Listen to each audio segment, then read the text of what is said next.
Hello guys, നമ്മളിന്ന് ഏവനെ കൊണ്ട് പാർക്കിൽ പോകാൻ പോവാണ്. So let's go. അങ്ങനെ ഡോർ തുറന്നപ്പോ നല്ല അസല് വെയില്. ആഹാ, പിന്നെ ഒന്നും നോക്കിയില്ല, ഏവന്റെ സ്ട്രോളർ എടുത്ത് അവളെ കാർ സീറ്റിൽ അങ്ങോട്ട് സെറ്റാക്കി.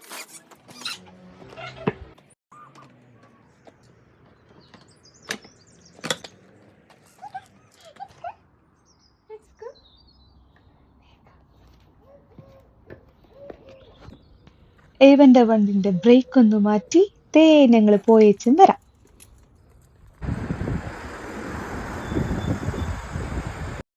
ഇറങ്ങാൻ നേരം കണ്ട വെയിലിന്റെ മുഞ്ചൊന്നും പാർക്കിലെത്തിയപ്പോ ഉണ്ടായില്ല കേട്ടോ. വെതർ ഞങ്ങളെ ചതിച്ചു ഗൈസ്.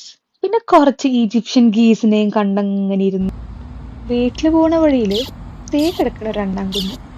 അങ്ങനെ അവനോടൊരു ഹെലോ പറഞ്ഞ് നേരെ വീട്ടിലോട്ട്.